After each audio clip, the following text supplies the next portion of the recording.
I'd like to preface this by saying that I live a pretty quote-unquote straight-edge lifestyle. So I'm certain that what I saw and heard last New Year's Eve wasn't the result of some hallucination or drunken stupor, but was 100% real. I live on the outskirts of your stereotypical small southern town, so a few of my friends live out further into the boondocks that are only accessible by those dark country back roads. One of my friends, Darren, lives with his family in one of the richer neighborhoods in the area that can only be reached by these back roads.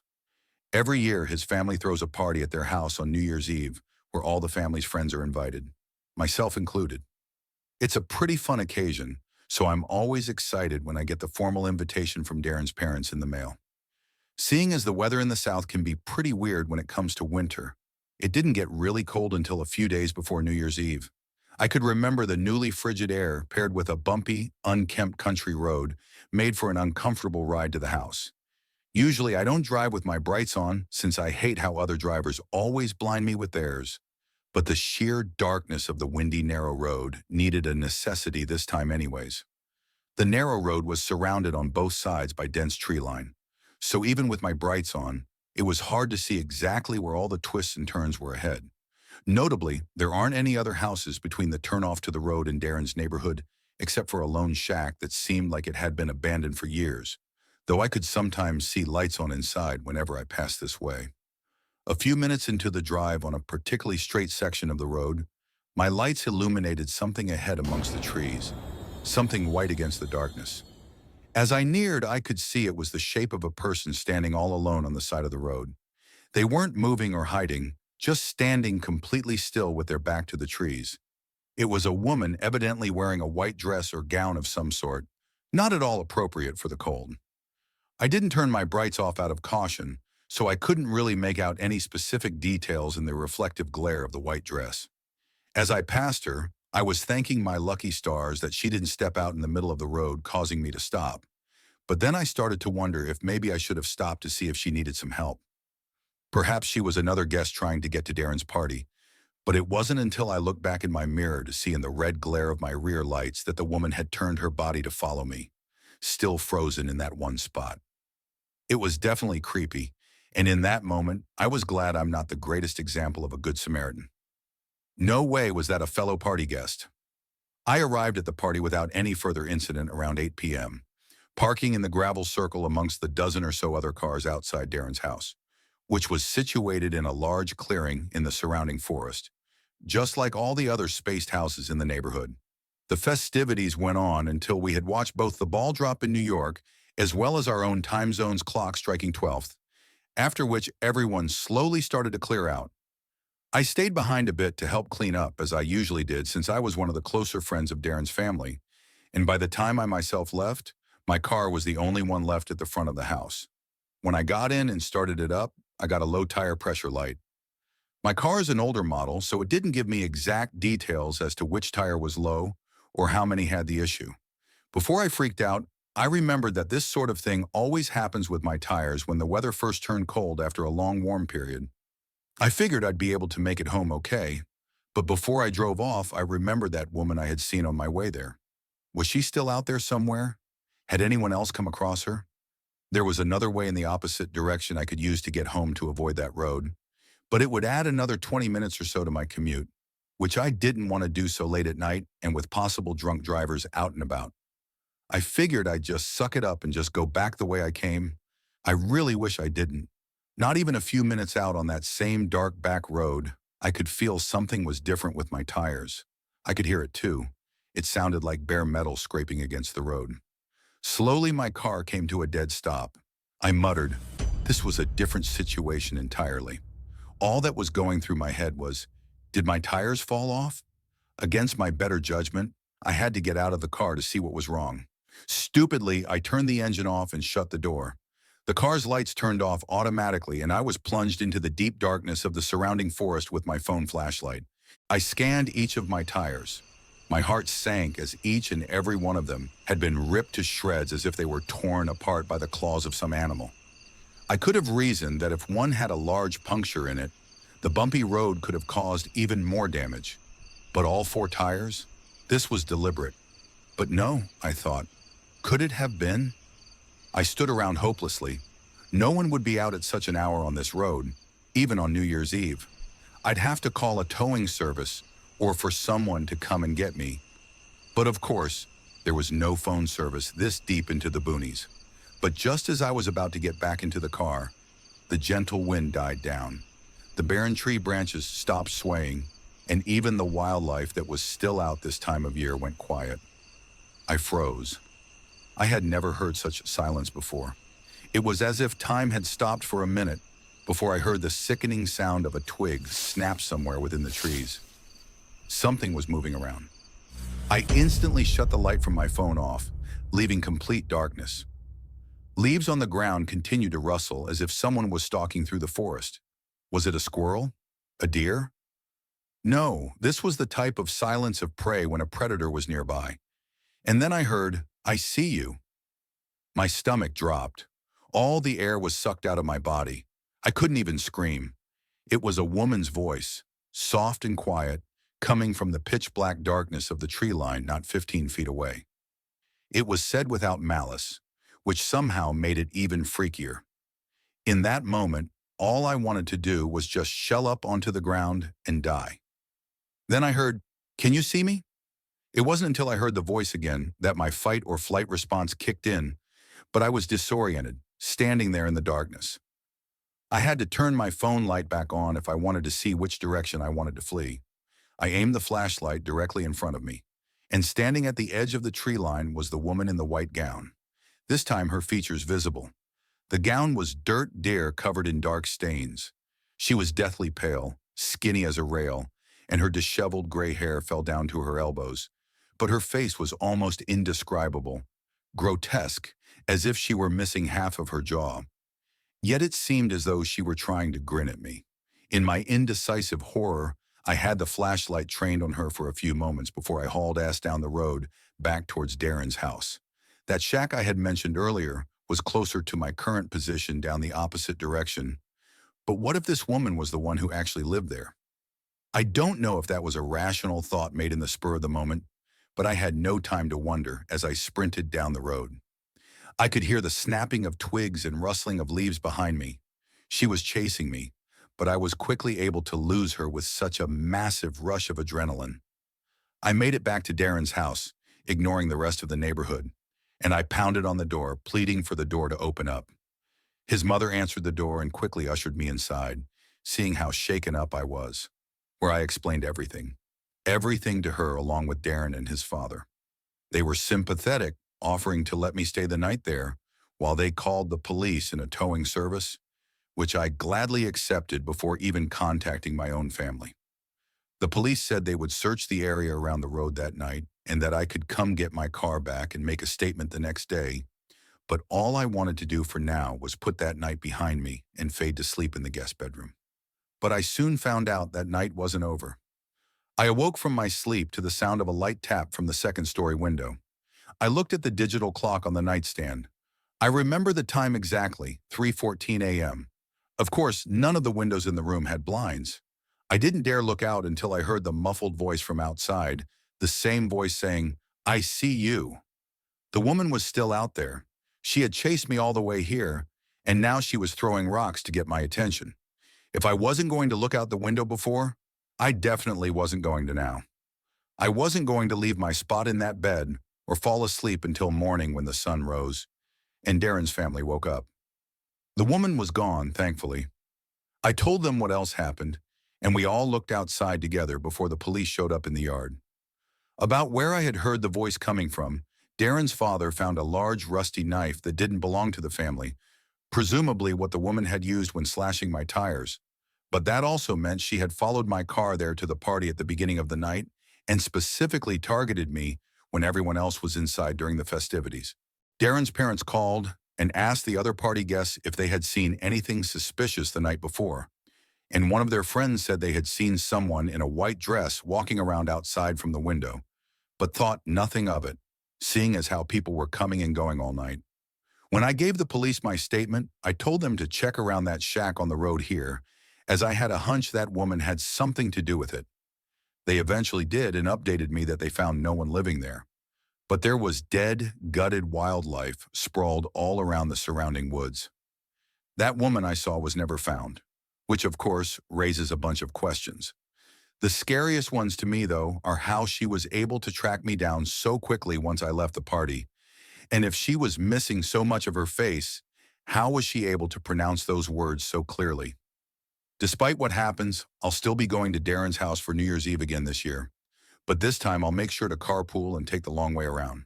When I was 26, I took a trip to San Diego via plane. I stayed with my friend for a few days and booked a late flight back home. My flight landed at midnight. By the time I was off the plane and by the ground transportation pickup point, it was like 12:30. I waved down a random taxi in the taxi section and gave the driver my home address. He said he'd take me for $30, which was a really good deal compared to Uber. He came out to help me put my bag in the trunk of the van, but I said I was fine with it in the seat next to me, so he lifted my bag onto the seat on the left side behind him. I was sitting diagonal from him. He got back in the car and pulled up the directions to my apartment, and we were on our way. My, at the time, apartment was about a half-hour drive from the airport with no traffic at this hour. There was obviously no traffic. We got right on the highway, and we were moving fast. I caught the driver's eyes staring at me through the mirror on two separate occasions, and on the second time he spoke, he asked where I was coming from. I said San Diego. He said, "Oh, very nice." Then he asked me what I was doing there. I said I was just visiting a friend who lives there. His response was, "Is your friend as pretty as you?" And honestly, my first reaction was to laugh, but I found the comment really creepy, and it being the third thing out of his mouth on the ride didn't help. From here, his questions kind of stayed on the flirty side. He asked me, "What is a pretty girl like you doing traveling all by yourself?" And I had a slightly sassy response saying, "Well, I just said I wasn't alone. I was visiting my friend." And his rebuttal was that by flying by myself, I was traveling by myself. I maintained my slight sass and said, "We can agree to disagree." And he laughed and said he was only teasing me. This man had to be like 45, though. I felt like him hitting on a lone girl in her 20s like this was slightly creepy. It wasn't the first time I dealt with something like this, though. As we continued down the highway, I looked up as I saw the familiar overpass right by my exit. But as we passed it, he wasn't slowing down. I said, "This is my exit," as he was literally about to pass it, and we zoomed right by it. I repeated myself louder, saying, "That was my exit." He apologized and said he'd catch the next one. I tried to get a peek at his screen to see if he put the right address in, but it was angled so that I couldn't see it. The next exit was about a mile further. I started sitting up on the edge of my seat a bit now. When the next exit approached, I said loud and clear, "You need to get off here." And without acknowledging me, he turned on his blinker and merged off the exit. I noticed him glaring at me for a second in the mirror. I almost sensed a hint of annoyance in his face, but I guess that quickly changed when not even a minute later, he asked me if I had a boyfriend. I replied back instantly, "Yes, he lives with me." I noticed him look at me again, and I think he picked up on how quickly I answered that. He asked, "What's your boyfriend's name?" Yes, I'm serious. I decided that was enough. I told him, "I'm going to put my headphones in." So I popped my AirPods into my ears even though they were basically dead. Still, I just wanted this man to stop asking me questions.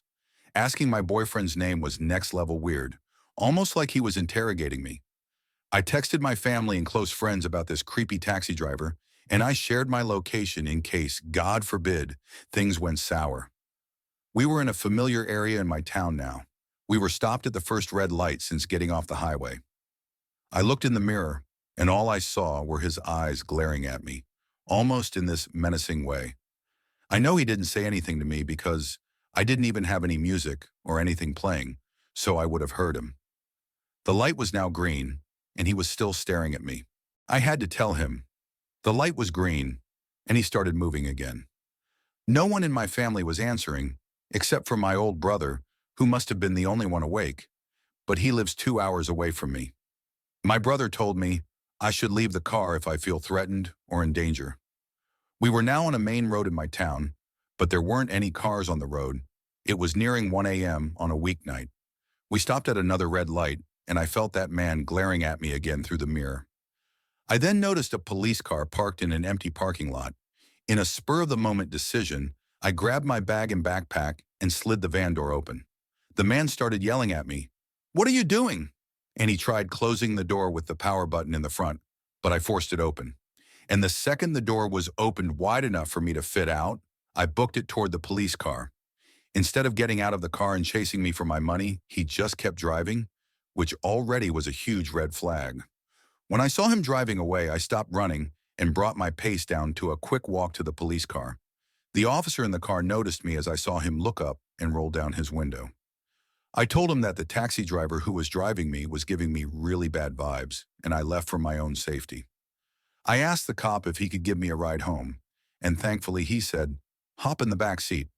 Being a scared female obviously helped, but do I think you should be going up to cops asking them to be your free taxi service?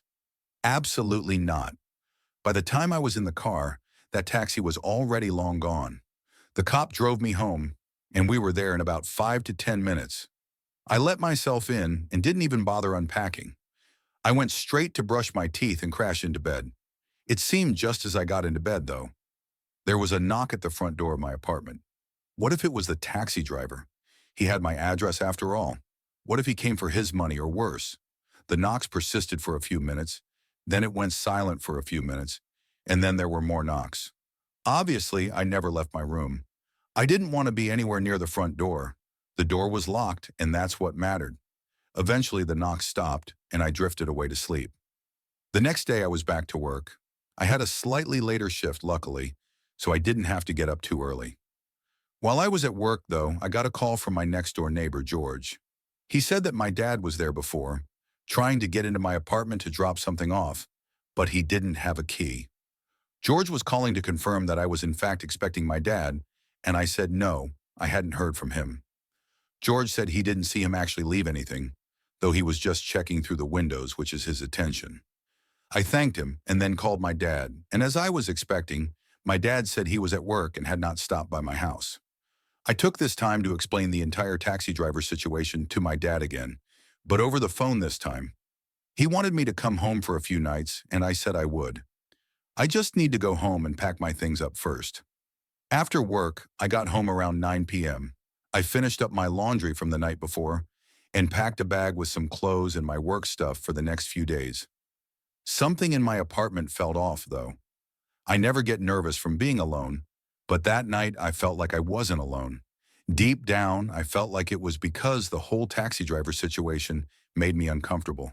But I felt like I kept hearing small cracks in the wood floor, like from the pressure of someone's weight. I just couldn't pinpoint from where I was. Honestly, freaking myself out, and tried to hurry up and get all my stuff and go. It was about the moment I was ready to leave the house when I heard a creaking sound from down the hallway from the spare bedroom. I turned and heard a voice say, "I wasn't going to hurt you," and I saw an arm swing into view from behind the wall, and I just took off to the front door before he could even enter the hallway. I was outside screaming and pounding on my neighbor George's door. It was still early enough where he and his wife were awake. They came rushing outside and I begged for help. Instead of entering my apartment, we called 911 and waited for the officers to show up. Before going inside, my apartment wasn't huge, so checking each and every potential hiding spot didn't take long. The back sliding door to the shared backyard area was open, which also suggested he fled through the backyard. Unfortunately, I didn't have any record of the taxi ride I took, so I didn't have the cab number or plate number or anything. I could only describe it as a yellow minivan and give the description of the man. I did, however, describe the route we took and the time I remember getting into town, hoping maybe they could knock on some local business doors and check their cameras pointed to the streets. I grabbed my already packed bags and headed to my parents' house where I stayed for a week. They wanted me to stay even longer, but I had to get back home. My dad helped me install some cameras from Amazon on my front and back doors, and I also bought a taser to put next to my bed for self-defense. I've lived in 2 different apartments since this experience. I've never had to use the taser. I also avoid taxis now if I'm alone, as they are a lot less traceable than a ride-sharing app.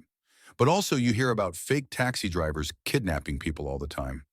I have to wonder if that was a real taxi driver at all, or if it was a stolen vehicle.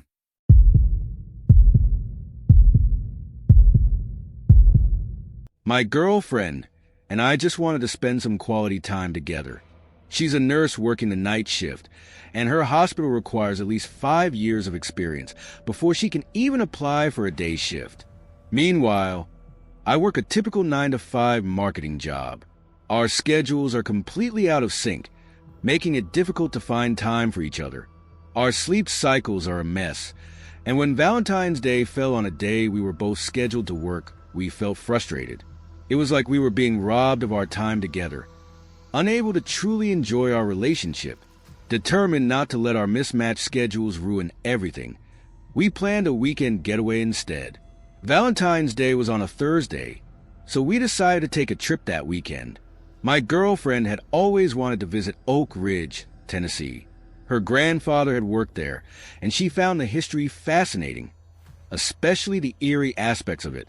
She was always sharing little facts about how strange and secretive the place was. It was about an 8-hour drive from where we lived, so we struck a deal.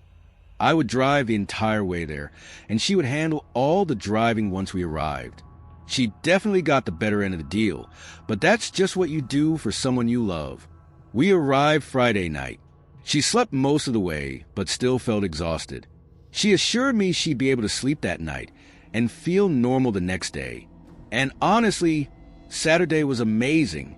We explored museums, learned about the Manhattan Project, and even visited the plant where her grandfather had worked. The tour guide explained how the facility played a major role in the development of nuclear weapons. It was surreal. The day was packed, but as night fell, we ran out of energy and things to do. We decided to grab dinner at Wendy's. Don't judge us. She was driving as we made our way there, music playing in the background. I gazed out the window, lost in thought. At a red light, a blue Mustang pulled up beside us. I glanced over and saw an elderly man in the driver's seat. His skin was unnaturally pale, and he looked utterly miserable. I wouldn't have paid much attention if it weren't for the fact that he was staring right at me. The moment I locked eyes with him, he did something chilling. He smiled. But it wasn't a normal smile. It happened in an instant. A quick flicker from a deep frown to a grin and back again, like a glitch in reality. It sent a shiver down my spine. I turned to my girlfriend, but she was too busy jamming to Bohemian Rhapsody to notice. The light changed and we drove off. I kept my eyes on that car until it finally turned away. Sunday night, we decided to eat at a proper restaurant instead of fast food. We found a well-reviewed local spot on Google, and I was excited to have my favorite meal, deep-fried chicken. By then, I had completely forgotten about the eerie old man. But halfway through my meal, I noticed him again. He was in the restaurant. He was staring at me. And just like before, the moment I noticed him, he did that strange facial movement, miserable frown, split-second smile, then back to the frown. A cold wave of unease washed over me. My heart pounded in my chest. I tried to shake it off, telling myself I was overreacting, but something about him made me feel watched, hunted. Without thinking, I stood up and approached him. He was sitting alone in a booth. I demanded to know why he was staring at me like that. He didn't respond. He just sat there, frowning. My girlfriend grabbed my arm, urging me to leave. "It's not illegal to look at people," she reminded me. I reluctantly backed off, but the feeling of dread lingered. Monday morning, we began the long drive home. An hour in, my girlfriend was asleep beside me. The road stretched ahead, empty and quiet. That's when I saw him again. This time, he was driving a completely different car. A chill ran down my spine. He was in the left lane, as if about to pass me, but instead, he kept pace with my car for nearly a mile. My pulse raced. I turned my head to give him an annoyed glance, and then I saw his face. The miserable expression was gone. He was grinning. That same flickering smile from before now stretched permanently across his face. It was grotesque, unnatural. My breath hitched in my throat. Then, without warning, he jerked his car toward mine. I slammed the brakes and swerved off the road, barely avoiding a collision. My girlfriend jolted awake, screaming as the car skidded onto the shoulder. Through a cloud of dust, I saw his vehicle speeding away into the distance. We sat there, stunned. My heart pounded so hard I thought it might burst. My girlfriend frantically asked what had happened, but I could barely find the words. We debated calling the police, but I was too terrified to stay in that town any longer. The best course of action was to get as far away as possible. The rest of the ride home was uneventful, but I couldn't shake the feeling that I was still being watched. That weekend was supposed to be a romantic getaway, but instead, it became a nightmare I will never forget.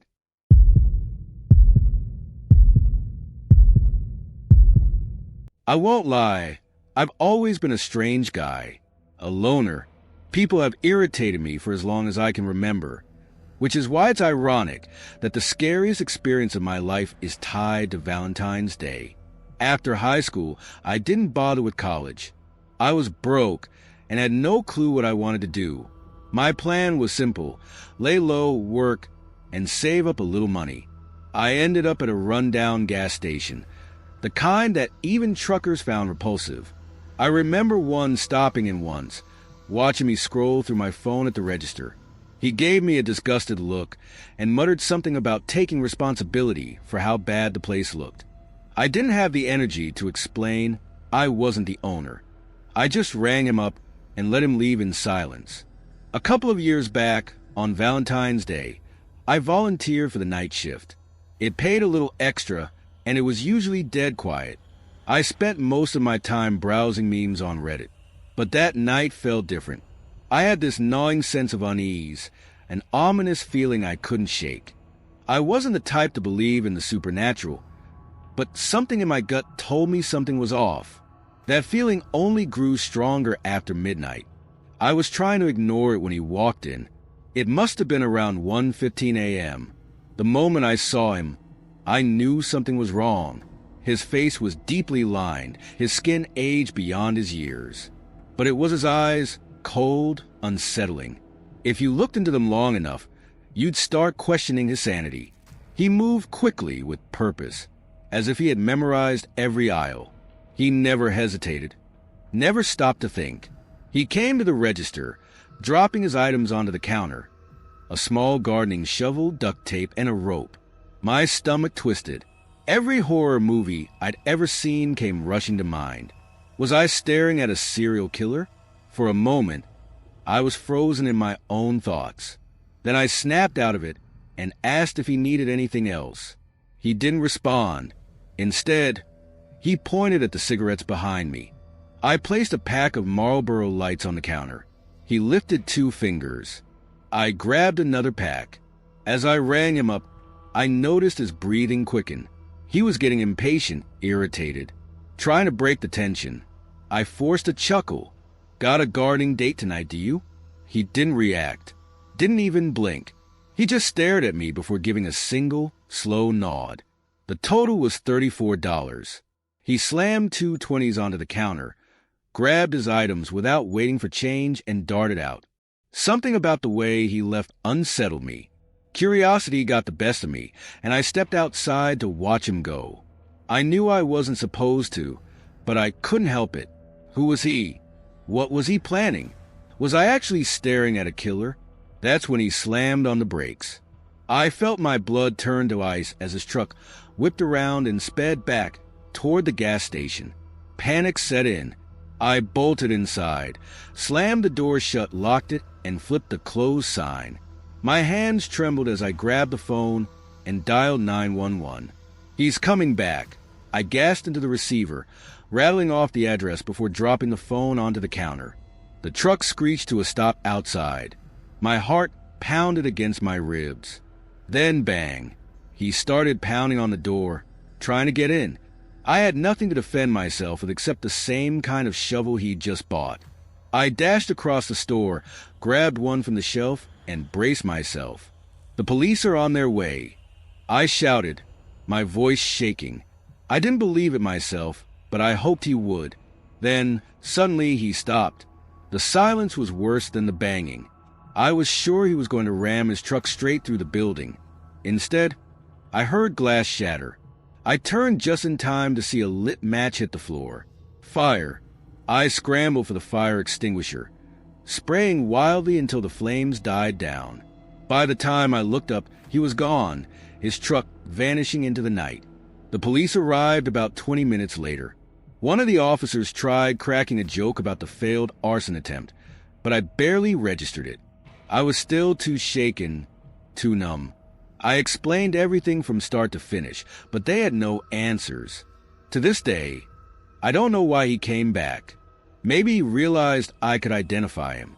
Maybe he was just a lunatic who didn't like being watched. But what haunts me the most, the thing that still keeps me awake at night, is the thought of those items he bought. The shovel, the rope, the duct tape. Somewhere out there, I'm almost certain, someone didn't get a happy ending that Valentine's Day.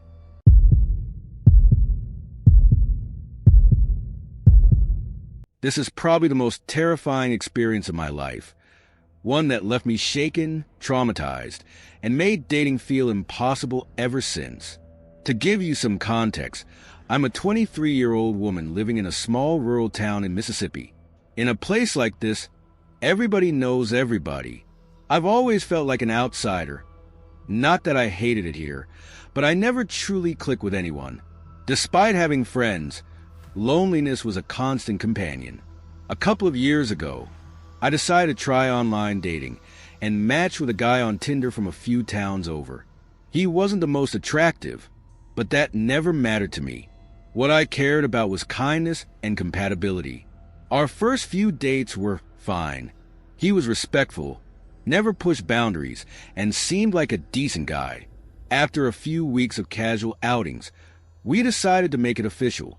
Together, we deleted our Tinder accounts and started spending more time with each other. I really believed we had a shot at something meaningful. But as the days passed, I noticed things that didn't sit right. At first, it was small, odd behaviors, strange reactions. Then, I saw the cracks. He had intense mood swings, moments of extreme anxiety and depression, and a disturbing lack of control over his emotions. One night, his parents asked him to sleep on the couch so his uncle could take his bed. Instead of shrugging it off, he had a full-blown breakdown. I remember texting him as he spiraled, asking me if he should physically attack his uncle or start a fight. That was the moment I knew this relationship had to end. A few more outbursts later, I made my decision. I invited him for coffee, and we sat down for the talk. Surprisingly, he took it well, better than I expected. He looked sad, sure, but didn't lash out. No yelling, no threats, just a defeated sigh before he turned and walked away. I felt guilty, but also relieved. It was over. At least, I thought it was. Months passed. Life went on. By the time February rolled around, I had almost forgotten about him. Then came Valentine's Day. That evening, as I pulled into my driveway, my stomach clenched. A car was parked there, one I didn't recognize at first. But when I got closer, my blood ran cold. It was his. I froze. How did he even know where I lived? He had never been to my house, never once followed me home. There was no reason, no way, for him to be here. My heart pounded as I reached into my bag, my fingers wrapping around the cold metal of my pistol. Out here in rural Mississippi, unexpected visitors don't just happen. He stepped out of his car, clutching a bouquet of flowers. For a second, I just stared. Was this real? His face was off, gaunt, hollow, eyes sunken in like he hadn't slept in days. His posture was stiff, uneasy, like he was battling something inside his head. I forced my voice steady. "What are you doing here?" For a moment, he didn't respond. Just stood there, eyes locked on mine, the silence stretching between us. Then, finally, he spoke. "Will you be my Valentine?" The second the words left his lips, I knew. He was drunk, and something was very, very wrong. A chill crawled up my spine. I had heard too many horror stories. Stories that started exactly like this. I didn't hesitate. I pulled out my gun and aimed it directly at him. No, Get away from my house. Now. His eyes widened, genuinely startled. For a brief second, I thought he might argue, plead, do something. But instead, he turned, scurried back to his car, and sped off into the night. My hands were shaking, but I kept the gun raised, waiting, just in case he came back. Then, out of the corner of my eye, I noticed something. Something metal, glinting in the dirt. He must have dropped it when he ran. Slowly, cautiously, I approached. The darkness made it hard to tell, so I picked it up, bringing it under the glow of my phone's flashlight. And that's when I saw it. A pair of metal handcuffs. I felt sick. This man, this boyfriend I once trusted, had been thinking about me for months, waiting, planning, and he came here prepared. To do what exactly? I don't even want to know. I called the police immediately. They took my report, but since he hadn't technically committed a crime, there was little they could do. That didn't stop me from warning my family, my friends, anyone who might cross paths with him. Even now, I can't help but think about how different that night could have been. What if I hadn't been armed? What if I had opened my door, let my guard down? What if my parents weren't gone for just a few hours but the whole night? Would I have vanished? Would I be another face on a missing persons poster? Another name whispered on true crime podcasts? I don't know, and I never want to find out. So please, if you're reading this, take this as a lesson. If you live alone, if you're isolated, if you're vulnerable, make sure you can protect yourself. Because I have a feeling I wasn't the first girl he tried this on, and I won't be the last.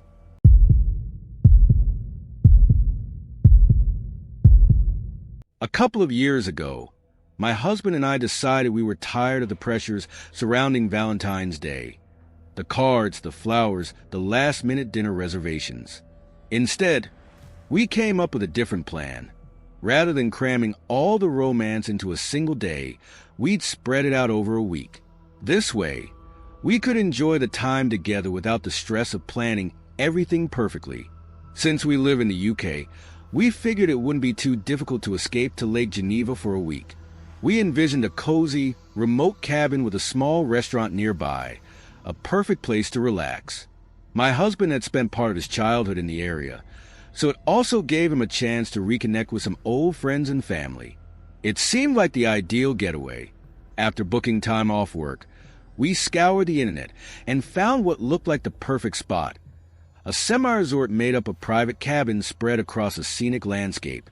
Each cabin was secluded, connected only by small gravel paths that led to a central lodge housing a restaurant run by a well-known chef, a spa, and a reception area. Though technically a resort, it had a quiet, intimate feel, which was exactly what we were looking for. It was a bit pricey, but we justified the cost as a way of combining a holiday with an indulgent Valentine's dinner. In a way, we thought we were saving money. Upon arrival, we were greeted by an incredibly polite staff who knew our names immediately from our booking. They whisked away our luggage and handed us complimentary cocktails while we sat in front of a vast glass window overlooking the lake. The view was breathtaking, calm, serene, and best of all, quiet. It was a welcome escape from city life, where we wouldn't have to fight for cabs or squeeze onto crowded buses after a few too many glasses of wine. As we were finishing our drinks, a man approached us and introduced himself as Luca. He had one of those European accents that was hard to place. His English was almost perfect, but with slight quirks that made it clear he wasn't a native speaker. He was tall, athletic, dressed in crisp white tennis clothes. Friendly enough, he struck up a conversation, asking where we were from. When we said the UK, he smiled and mentioned something that stuck with me. He said I looked just like his wife and that we simply had to meet her. The comment lingered in my mind, and for the next few days, I found myself casually glancing around, curious to spot my supposed doppelganger. We assured him we'd likely run into him and his wife at the restaurant or spa, and parted ways. Though something about Lucas seemed a little off, his eye contact too intense, his voice a little too loud, I dismissed it as a cultural difference. Unfortunately, February isn't the best time to visit a Swiss resort. The weather was unpredictable, and rain often kept us indoors. That wasn't a problem for us, though. We were a married couple spending Valentine's week together. Finding things to do indoors wasn't difficult. Luca's cabin must have been near ours because we saw him often, passing by during breakfast, lunch, and on our way to the spa. The more I interacted with him, the more I disliked him. It wasn't just a cultural quirk. He was genuinely arrogant, constantly steering conversations back to himself, humble bragging about his plans and achievements. It became irritating. This was supposed to be our time together, and his constant interruptions were starting to ruin it for me. My husband snores loudly.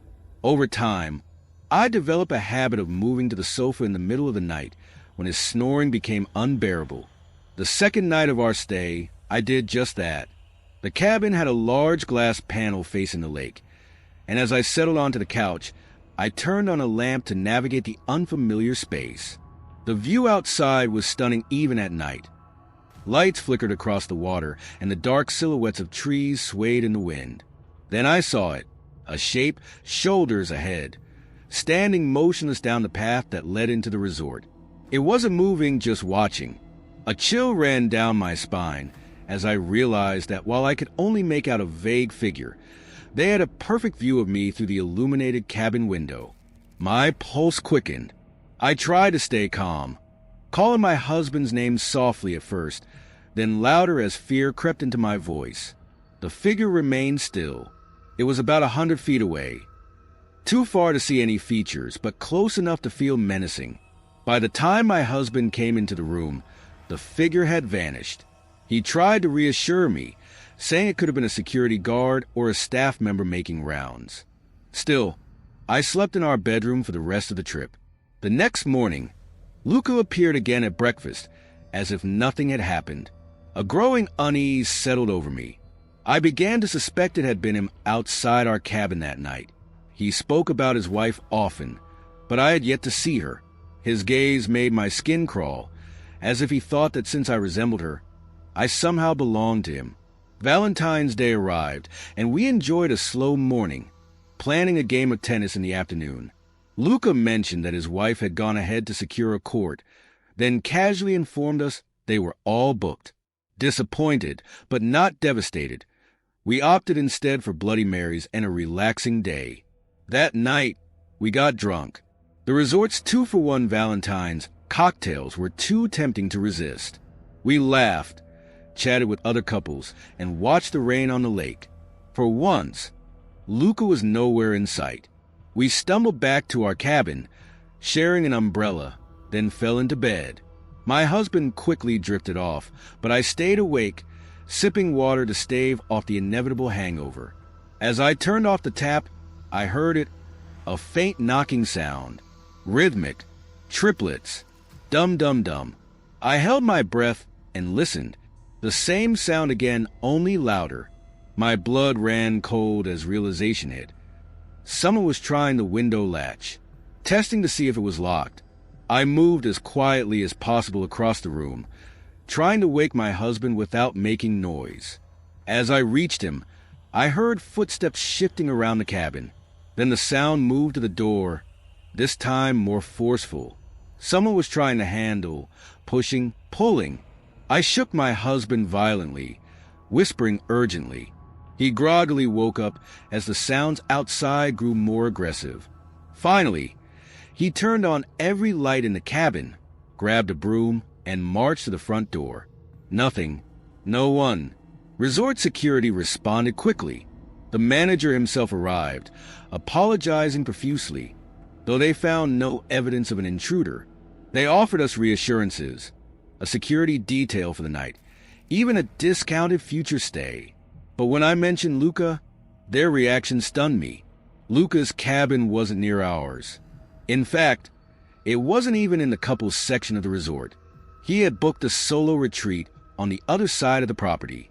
More disturbingly, the receptionist informed me that Luca had checked out at lunch on Valentine's Day.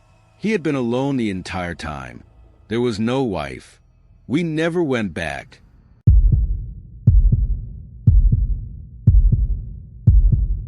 This happened about a year ago, right around Valentine's Day. I remember because I had spent the week leading up to it feeling miserable, stalking my ex on Instagram, drowning in self-pity. We had broken up a few months earlier, and since she was the one who found our flat, she kept it. I moved out. Simple but painful. I ended up in a small flat on the outskirts of London, far from anything central. If you've ever tried renting in London, you'd know, unless you're willing to pay a fortune, you're looking at a box with a toilet. So, as Valentine's Day approached, I found myself alone, working my way through a bottle of Prosecco I should have been sharing with someone. That's when I had an idea. I opened my dating apps and set the radius to as small as possible. No more matches from the other side of London that would never lead to a real date. Maybe, just maybe, I could find someone for Valentine's. That's when I matched with Becca. She seemed nice, funny, down to earth, and most importantly, she lived close by. Definitely in my league, which was a rare find. We set up a date for the night before Valentine's. Just drinks, nothing too serious. It felt like a good distraction, like I was finally moving on. The evening arrived.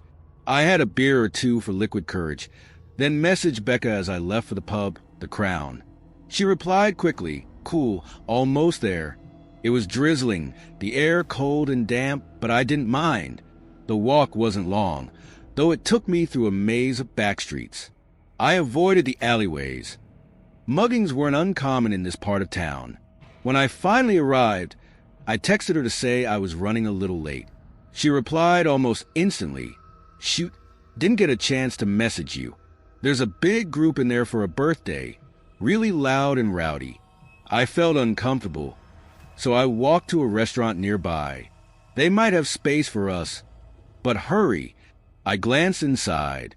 She wasn't wrong. A group of guys were being obnoxiously loud, and outside, another bunch was smoking and jeering. If I were a woman waiting alone, I wouldn't have wanted to stick around either. She sent the restaurant's name, urging me to come quickly. I typed the restaurant into Google Maps. There were 2 routes, one quick, cutting through an old semi-abandoned estate, and another that took 10 minutes longer but stuck to well-lit streets. The estate was a no-go for me. I'd seen it before, rows of boarded-up buildings, barely any streetlights. The kind of place where shadows played tricks on your mind. I texted her back, saying I'd take the long route and be a little late. Again, her reply was instant. No, just take the shortcut. It's fine. I literally just walked through it. Her urgency unsettled me. The texts were coming too fast, like she was watching me. I responded, no chance. I'm not walking through that place at night. Silence. The unease in my stomach twisted tighter.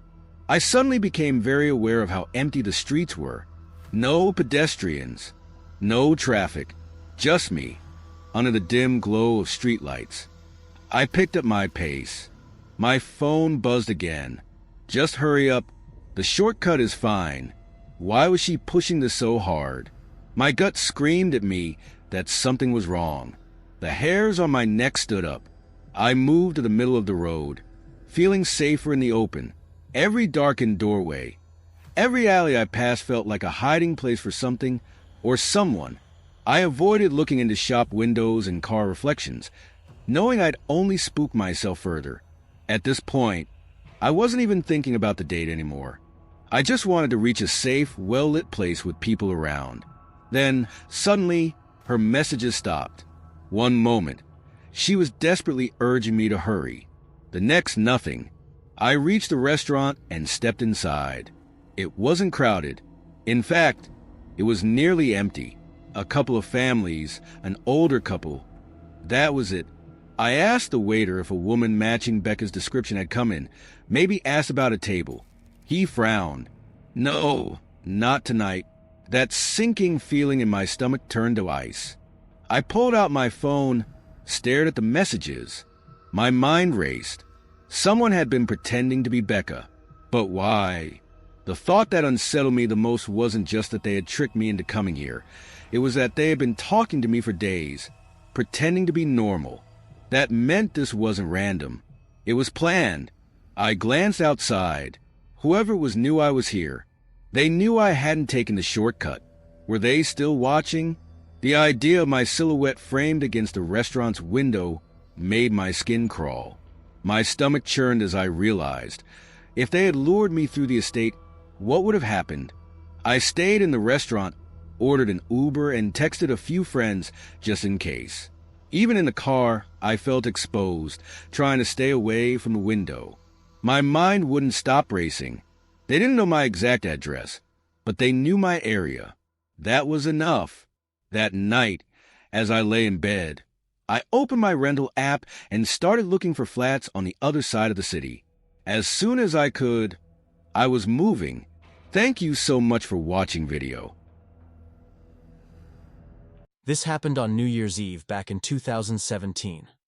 I'm from Ohio, just outside of Cleveland, and I was flying home after finishing up a semester at the University of Rochester. I had to stay at school a week after the semester ended for personal reasons, so I unfortunately spent Christmas relatively alone. The flight itself was fine, but I'd already been in a sour mood before I even boarded the plane. I'm a big Browns fan, and as I was at the airport, the Browns lost their final game of the regular season to go 0-16, completely winless. As a lifelong fan, it was a special kind of misery. I think we were the first team to go winless since the 80s or something. To top it off, my flight was delayed, which ruined my family's plans for the night.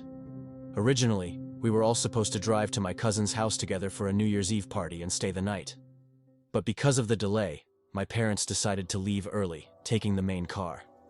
I was stuck driving the spare car alone. My mom tried to make it up to me by leaving Vera, our golden retriever, behind to keep me company. I wasn't thrilled about making the trip solo, but Vera was always good company. I figured I'd make the most of it. By the time my Uber dropped me off from the airport, it was creeping on 10 o'clock. I didn't even bother unpacking. I just jammed all my stuff in the car, got Vera, locked up the house, and got on the road. The drive itself wasn't anything special, just miles of Ohio back roads winding through empty fields and patches of forest. There wasn't much snow on the ground, just a light dusting, which was nice since I hated driving in the snow. It was pitch black dark, though. The only light came from my headlights and the occasional farmhouse with its porch light glowing faintly in the distance. About halfway into the trip, Vera started whining. At first, I thought she just wanted attention, but then she stood up, pacing in the passenger seat. That's when I realized she needed to go to the bathroom. I groaned, knowing there wasn't much else I could do but pull over. The next clearing I came across was small, barely enough space for the car, but it would have to do. I remember noting to myself how dark it really was out there. If not for the patches of white snow here and there, I probably wouldn't have been able to see into the woods at all. I jammed my hands in my pockets and tried my best not to freeze to death. Vera didn't seem to care about the cold or the darkness. Classic golden retriever. I let her out, not even bothering to leash her. She sniffed around the edge of the trees, taking her sweet time. She didn't wander far, just enough to do her business. And that's when I heard it. All of a sudden, a loud crashing sound echoed from somewhere in the woods. It wasn't just a branch breaking, it was heavier and deliberate, like someone or something was moving through the trees. I literally jumped from how loud it was. Imagine a grown man sprinting through the forest. That's genuinely what it sounded like. I scanned the darkness, squinting to make out anything, but it was too dark to see beyond the first few trees. Before I could react, Vera bolted directly into the woods. It was some worst nightmare type stuff, I'm telling you. She disappeared into the trees, and I lost sight of her in mere seconds. I yelled her name over and over, but she didn't come back. At that point, my heart was racing, and it started getting hard to breathe. The cold didn't help matters. I couldn't leave her out there. That wasn't an option. Without thinking, I ran into the woods blindly, yelling for her to come back. I didn't want to think about what she was chasing after, so I just ran, letting the adrenaline take over. The only light to aid me was my dim phone flashlight and the thin layer of snow on the ground. It was so dark I was practically running into the trees. I kept running, praying I'd find her before she caught up to whatever was in there. I ran until my lungs gave out from the cold, forcing me to take a break. After nearly falling over from exhaustion, I leaned up against a tree and felt myself about to break down. I honestly didn't know what to do. And then, finally, I saw her. She was crouched low and shivering, walking slowly toward me. Her tail was tucked tightly between her legs. I had never seen her like that before. I dropped to my knees and embraced her. Relief flooded through me. She pressed against me, and I could feel her body trembling. Something had terrified her. That's when I snapped back to reality and realized how serious the situation was. We were still in the middle of the woods, and there was still something out there. I sprung up from my position and told Vera to follow me. This time, she obeyed and stuck by my side like her life depended on it. We started back to the car, but I had no idea if I was going the right way. As if things weren't bad enough, I damn near jumped out of my skin when I heard crashing from behind me. I didn't think. I just started running. Vera darted ahead of me, and I followed her, praying I didn't trip. The crashing sound didn't stop this time. It seemed like it was following us. I can't even tell you how scared I was in that moment. I genuinely felt like I was going to die. By some miracle, Vera led me straight back to the car, and I practically threw her inside before slamming the door shut. As I was jumping in the driver's seat, I glanced back towards the woods, and my stomach dropped. There were 3 figures standing at the edge of the woods, watching us. I jammed the keys in the ignition and floored it out of there. I didn't stop. I didn't even slow down. I was still in shock. It wasn't until I had driven a few miles that I noticed Vera was bleeding. I started panicking as I realized there was a cut just below her shoulder blade. Someone had stabbed her. I slammed on the brakes and ran around the car to the trunk. My mom always kept a first aid kit in every car, and for once, her insistence on being overly prepared paid off. I cleaned Vera's cut as best I could and wrapped it in gauze. She whimpered, and I worried that I was hurting her, but I knew I was doing the right thing. For the first time since the whole sequence had started, I felt myself begin to relax. It was over. I tried not to think about it for the rest of the drive, but I was just so shell-shocked that something like that had happened to me. I ended up not telling my parents or relatives. I don't know why. It just felt like one of those things you keep to yourself.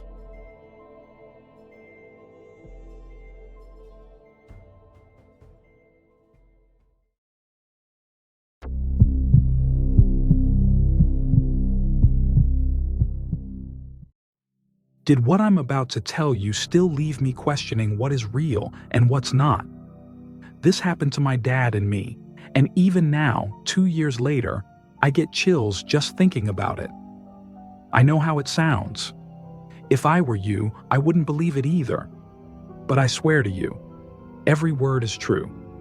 2 years ago, my dad and I traveled to go camping at a spot out in the deep country. We enjoyed doing this as it was often a very nice time to get away from real life. This place in particular was a nice spot. Hiking trails, zip lines, a bit touristy, but it had deep history. Native American lands, you know. The first night there, it was perfect. Families at other campsites, campfires everywhere, kids laughing, the kind of peaceful night you go camping for. We cooked hot dogs, roasted marshmallows, cracked open a few beers, and made small talk with the people around us. A typical, peaceful first night. But the second night is when things started to change. The staff told us we were the only ones in the park. Nobody else had booked a site. At first, we were psyched. A whole campground to ourselves. It sounded peaceful. We spent the day hiking, fishing, and taking it slow. At one point, we listened to a scary podcast while sitting by the river because, you know, why not lean into the spooky atmosphere? We thought we were being funny. By the time the sun started setting, we were feeling good, a little buzzed from the beers, tired in that satisfying way after a long day outdoors. We decided to head to the park's information center to charge our phones and grab some snacks before it got too dark. The walk back to our campsite, that's when the unease set in. The woods felt different. The air was heavier. The sky had this weird tint, like twilight didn't want to leave. My dad turned to me and said, Doesn't this feel off? Like we're in some kind of dream? And he was right. It did. The forest felt endless, stretching out in every direction. My chest got tight. I couldn't shake the feeling that we weren't alone. We didn't say much after that, just kept walking, both of us glancing over our shoulders like we expected to see something lurking in the trees. Back at camp, we stayed close to the fire. We didn't really talk about the weird feeling. We didn't need to. It was like we both silently agreed to keep things normal, pretending nothing was wrong. We roasted marshmallows, played music, even smoked some weed to try and distract ourselves. Not the typical father-son moment you would expect. By the time the sun dipped below the trees, we could no longer see what was in front of us, except for the fire. That's when the uneasy feeling had grown into something worse. As we sat by the campfire and roasted some s'mores, at about 9 o'clock, we heard a noise. It was a bang, as if a tree fell. It came out of nowhere, loud and close. It echoed through the woods from the direction of the river, maybe 100 yards away. We grabbed our flashlights and pointed them toward the sound, but there was nothing. No movement, no glowing eyes, nothing. Bigfoot, we joked, nervous laughter slipping out. But neither of us believed it. A few minutes passed. Then it came again, louder this time, farther off, but the same sound, same weight.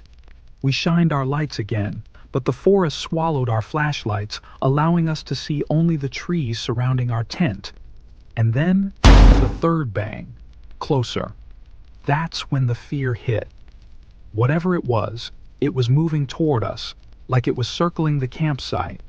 Then, not even before we were able to collect our thoughts, the fourth bang happened, about 20 yards away, maybe less. That's when the real fear and adrenaline set in. Whatever high I had going from the weed was now long gone. My dad turned to me with his eyes wide. I saw the fear in his face. We agreed to get in the tent. We quickly scrambled and threw the last of the firewood onto the fire, hoping the flames would scare off whatever was out there. Then we scrambled into the tent, leaving everything else behind. I ran inside the tent and quickly dropped to the ground, lying flat. My dad, moving a little slower, followed right behind me. As he was about to get into the tent, that's when the loudest bang happened, so close, it felt like the ground shook. My dad froze, staring out into the dark. I said his name, grabbing his attention as he stared in shock. Then, quickly jumping into the tent, he muttered, "It's standing there." "What's standing there?" I asked.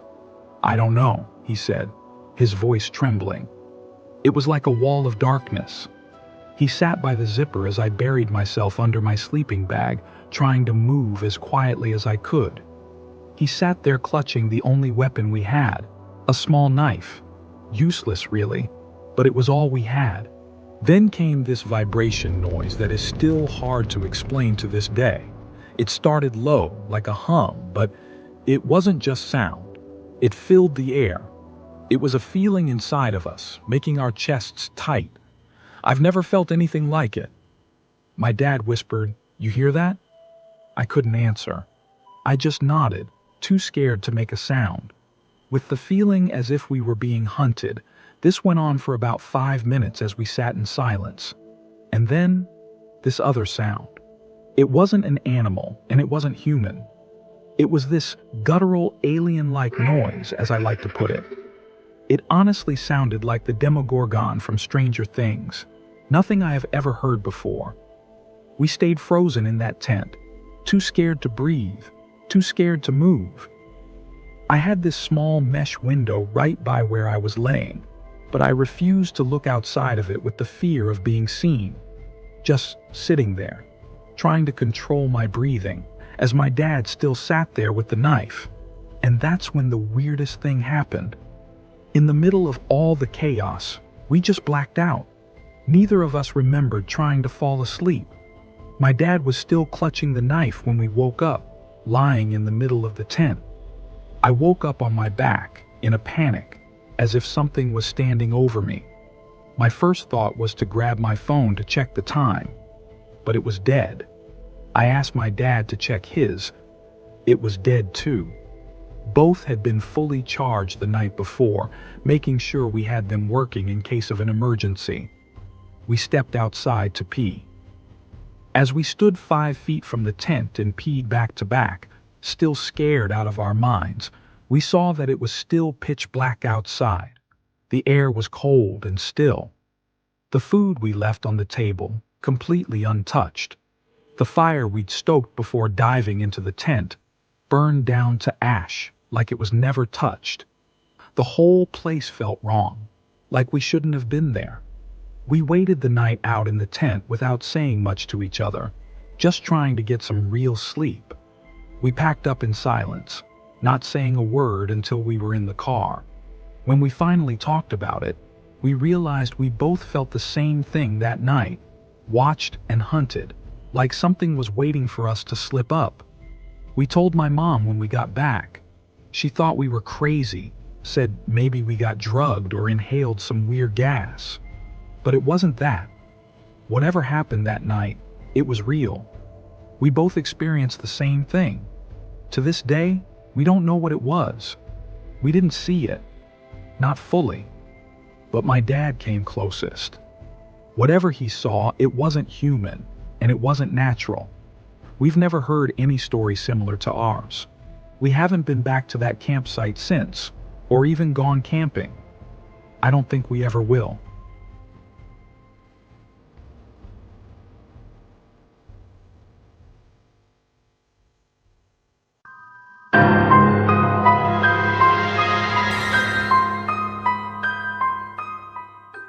I used to work the night shift at a gas station convenience store off a quiet stretch of highway. I say used to because after what happened a few months ago, I will never work a night shift again. It was a small station, the kind that barely got any business once it got late. Most of my shift was spent restocking shelves, wiping down counters, and occasionally ringing up a trucker or traveler passing through. I remember the whole thing vividly. It was just past 2:30 in the morning. By then, even the truckers had mostly dried up, leaving me with nothing to do. I scrolled mindlessly on my phone, trying to kill time. At one point, I stepped outside for some air, rubbing my hands together against the cold. My breath disappeared into the night as I exhaled. The parking lot was empty, just the pumps, the road, and a dark stretch of trees beyond. The neon sign flickered faintly, and the air was thick with moisture. Even with the highway nearby, it was eerily silent.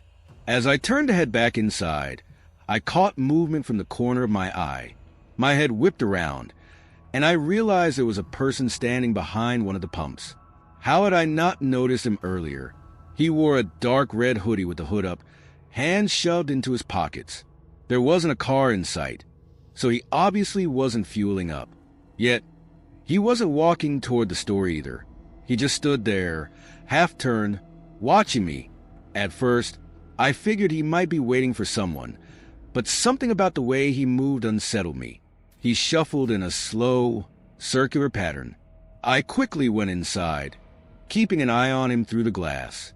I hoped someone would pull up and pick him up, but after a few minutes, he started walking toward the door, slow at first, then suddenly pushing inside like he had made up his mind all at once. He approached the counter, but didn't say anything right away. He just stared at me, like he was sizing me up. Then, in a rushed, almost rehearsed way, he muttered that his car had broken down just before the pumps.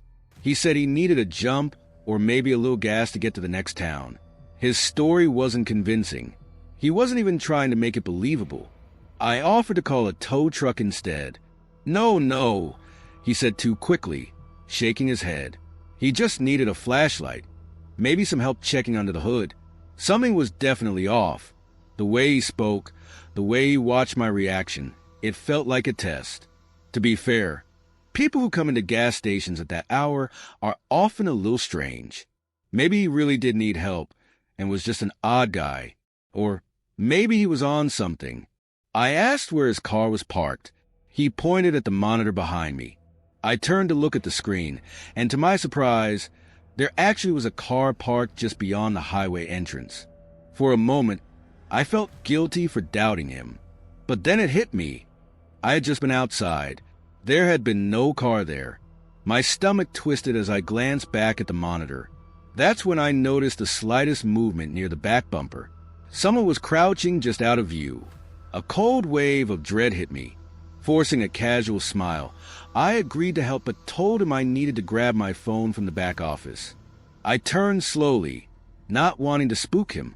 The second I was out of his direct sight, I slammed my hand onto the emergency panic button under the counter. The alarm shrieked through the store. I expected him to attack me, but what he did instead was even more unsettling. His nervous energy disappeared. No more fake urgency. No more shifting from foot to foot. He actually relaxed. His whole posture shifted, and then he smiled. Not a panicked smile, not an embarrassed one. A slow, knowing grin, like he had all the time in the world. Like this was amusing to him. I was in shock. I didn't even have time to react before he turned and bolted. I ran to the monitors just in time to see both of them take off, not toward the car, but into the woods behind the station. The car just sat there, engine off, headlights off, no one inside. By the time the police arrived, everything was exactly as I had seen it. The car was still there, but the men were gone. No footprints leading away. No sign of them anywhere. Then, one of the officers pointed something out, something I hadn't noticed before. The front passenger door was open. There had been a third person inside the whole time. The police took my statement, and I handed over the surveillance footage. A few days later, they followed up. The car had been towed, and the plates ran. It had been reported stolen nearly a week earlier, over 100 miles away. No one came forward to claim it. No reports of missing persons. No other crimes linked to it. Just an abandoned vehicle in the middle of nowhere with no explanation. That was months ago. Still nothing. I don't know why convenience stores are such popular targets, but I do know one thing. I will never work another night shift again.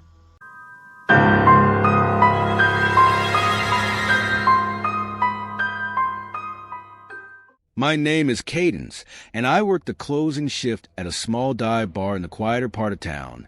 The place sits right off the highway, but the parking lot also has a back entrance accessible to the locals. It's nothing fancy, just a dimly lit spot where the regulars know each other by name, and the jukebox has been playing the same rotation of classic rock for years. Most of our customers are locals, truckers passing through and the occasional lost tourist looking for a stiff drink. I like it. The routine is predictable. The tips are decent, and I've learned how to handle the usual bar crowd. The talkers, the flirters, the quiet drinkers, and the ones who just want to be left alone. Weekends get hectic, but during the week, I work my night shifts alone. No bar back, no extra staff, just me. It's easier work, but I miss the company of my co-workers. I stay vigilant, though, because we do get the occasional bar fight, given the kind of crowd we attract. That's why I noticed him immediately. It was sometime after 1 a.m. on a Tuesday when he walked in. If I had to guess, he was in his late 40s, but he was extremely clean-cut and well-groomed. An unusual look for a man his age in a place like this. He wore a black turtleneck under a black trench coat, dressed well but effortlessly. He carried himself with an air of sophistication that made you think of money. Real money, not the flashy kind. He scanned the room slowly before making his way to the bar and taking a seat. I also remember his oddly good posture, but that's neither here nor there. When I walked over, he glanced at the bottles behind me and ordered something top shelf without hesitation. As I poured his drink, he smiled and asked if I liked working there. It was a normal enough question, so I answered honestly, saying I did. I even cracked a joke about bartending. I wish I could say I got a creepy vibe from him, but I didn't. He seemed like a genuinely decent guy, like the single dad at a kid's baseball game who high-fives the whole team. We chatted for a bit, which I didn't mind since the bar was slow. Eventually, he asked if I had ever thought about doing something bigger. It was a strange question, but not completely inappropriate given the casual conversation. I gave him my usual bartender smile and said I was happy for now. He nodded, took a sip of his drink, and seemed disappointed by my answer for reasons I didn't understand. After a long pause, he asked what time I got off. That caught me off guard. He hadn't been flirting, not even subtly, so it was disappointing to think our conversation had just been another attempt to get my number. I smiled and gave him a vague answer, brushing him off in a friendly way. Before he could respond, I busied myself wiping down the counter, but he didn't press. He just smiled like he already knew. Then he finished his drink, laid a crisp $100 bill on the bar like it was nothing, and walked out into the night. I didn't think much of the encounter at the time. He was odd, but I figured I'd never see him again. I was wrong. A week later, he came back, but this time he wasn't alone. A woman accompanied him. She looked to be in her mid-30s, but was dressed like someone trying too hard to blend in with a younger crowd. Her style was trendy, but slightly off. Everything about her seemed calculated. The way she smiled too easily, the way she leaned against the bar like we were already friends. As I set down napkins in front of them, the first thing she said wasn't a hello or a drink order, but a compliment. "You're so pretty," she said, flashing an overly joyful smile. Her fingers brushed my arm as she said it, lingering a little too long. I laughed and thanked her, but I could tell something was off. The man who had been so talkative last time didn't speak at all. They ordered drinks, and as I poured them, the questions started flooding in. How long have you worked here? How old are you? Do you like your job? It felt less like small talk and more like an interview. I answered politely but briefly. At one point, she glanced at the man beside her, and it felt like they were communicating without speaking. Then she turned back to me and told me she ran an exclusive event club. Lowering her voice, she said she was always looking for young, fun people for private parties, and that I'd make a killing, 10 grand for a weekend. I let out a small, forced laugh and told her it sounded too good to be true. She insisted it was real, saying plenty of girls like me work for them. Her smile never wavered. She kept repeating the same words, fun, safe, exclusive. Then casually she said, "You should step outside for a second. There's someone who can explain it better." My pulse spiked. I wasn't playing along anymore. "I'm good," I said firmly, my smile gone. Just then, a group of customers walked in, laughing and talking loudly. The woman's expression changed in an instant. Her friendly mask slipped, just slightly, before she turned to the man beside her. Without another word, they left. I was unsettled. These strangers had just propositioned me for God knows what. I told my boss and co-workers about the encounter. We agreed to keep an eye out, and my boss assured me he was only 15 minutes away if I needed him. The security cameras were enough to deter most troublemakers, but there wasn't much else we could do. It's not like they had done anything illegal. I tried to move past it, but a few nights later, after closing, I saw the car. It was parked across the street, engine off, just sitting there. I tried to convince myself it was nothing, but I couldn't shake the feeling of being watched. As I walked to my car, I kept my head down, my keys clutched tight in my hand.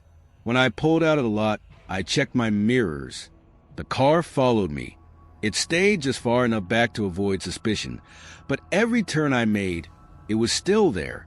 I turned onto a side street. It followed. Another turn. Still there. My stomach tightened. I knew it was I forced myself to stay calm. Then, without hesitation, I pulled into the parking lot of a police station, gripping the wheel so tightly my knuckles turned white. The second I pulled in, the car sped off.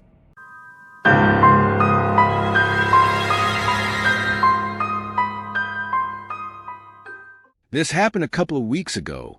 I worked the night shift at Walmart. It's not the worst job in the world, but after a while, it starts to feel like you're just floating through time. The nights blend together. Same shelves, same routine, same dull hum of the overhead lights. Hopefully, something better comes along. I usually stock the electronics section, which is nice because it's quieter than other areas. People don't exactly rush in at 2 a.m. to buy phone chargers and Bluetooth speakers. Most customers are either night owls killing time or truckers grabbing last-minute supplies before heading back on the road. That's why I noticed him. At first, I didn't think much of it. Just another guy wandering the aisles, probably waiting for someone. But after a few minutes, I realized he wasn't shopping. He wasn't even pretending to. He just kept appearing. Every time I glanced up, he was nearby, hovering in the next aisle over or standing too still by the clearance section. He wasn't looking at anything. He was just standing there, watching me. I told myself I was overthinking it. The store is big, and maybe he was just taking his time. But the way he moved, always just close enough for me to notice, never actually picking anything up, set something deep in my gut on edge. I was waiting for him to just get on with it and ask for my number, but he never approached me. It was like he wanted me to see him, which didn't make any sense. I went to radio someone about it, but realized the batteries in my radio must have been dead because it wasn't working. I debated whether I should go find a manager when I suddenly felt a hand wrap around my arm. I nearly jumped out of my skin, but before I could react, a woman's voice rang out, loud, friendly, overly familiar. "There you are," she exclaimed, launching into a cheerful spiel about how she had been looking all over for me. I turned, completely thrown off, and saw a woman I had never seen before in my life. She was smiling, her grip firm on my arm, like we were old friends reuniting. Before I could say anything, she leaned in and whispered, her tone dropping to something low and urgent. "That guy's been recording you. Follow me." My stomach dropped. I turned my head slightly, just enough to glance back. The man was still there. Only now, he wasn't even pretending to browse. He was staring right at me. A cold wave of fear crept over me. I let her pull me along without question. The way she grabbed my arm, the way she spoke so loud and casually, like we were two old friends, I clung to it. I was beyond grateful that someone had realized what was going on and put herself in an uncomfortable position just to help me. She kept up the act as we walked, rambling about something. Maybe a trip she had taken, maybe an inside joke we supposedly shared. I barely processed the words. My thoughts were stuck on him. Had he really been recording me? That was creepy as hell.